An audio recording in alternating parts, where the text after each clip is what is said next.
Danielle Hunter signed a new contract with the Minnesota Vikings on Wednesday that makes him one of the league's highest-paid defensive ends, though they were able to get away with not breaking the bank for him and getting him under contract for just over $14 million per season.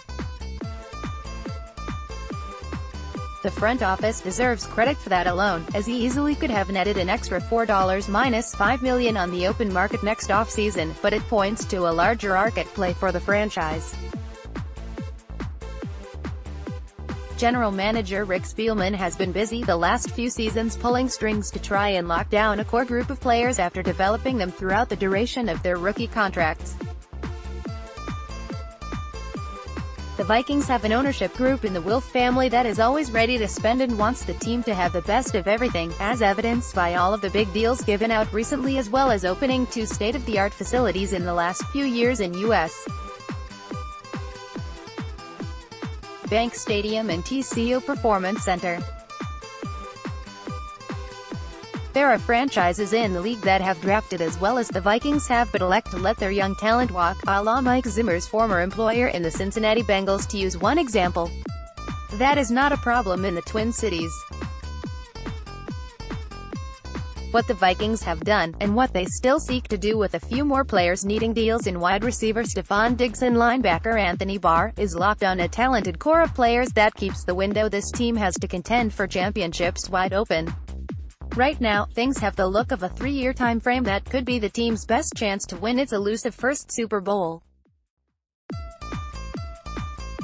The window was already cracked open heading into this offseason, but the initial time frame took shape in the form of the 3-year, fully guaranteed $84 million contract that quarterback Kirk Cousins inked in free agency. Arguably, the most important piece for sustained success was in place, but it goes beyond Cousins. He, and now Hunter, are a part of a core that is set to be competitive for a long time.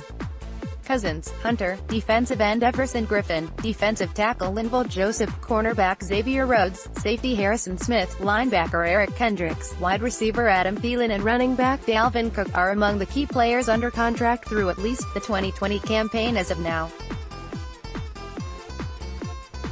Without signing another player to an extension, the Vikings possess arguably one of the top groups of talent in the league.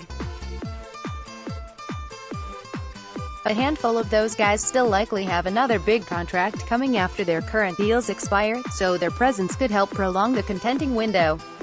The roster is all but set and the Vikings now prepare for a run to the Super Bowl. Don't miss out on the action.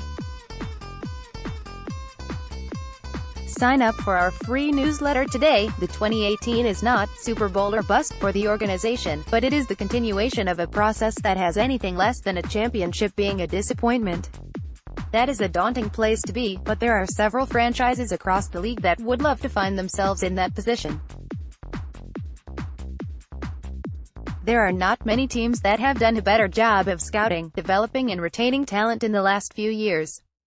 Being able to continue that helps offset the sting of losing a player because he prices himself out, and having young, moldable depth at multiple positions keeps windows open. That is why we saw Spielman and company go with upside over results in a few spots during the 2018 NFL Draft.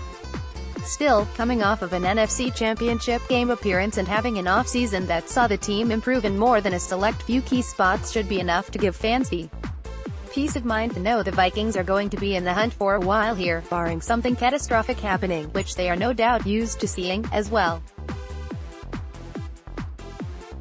The NFC is as stacked as it ever has been and probably will be that way the next few years, so their work is cut out for them. We will have to wait and see if the Vikings are able to get deals done with Diggs and Barr. One would assume at least one of those two will be back and the other spot will be filled by either the player himself or an acquisition. Spielman and his front office deserve the benefit of the doubt at this point that they have this thing mapped out.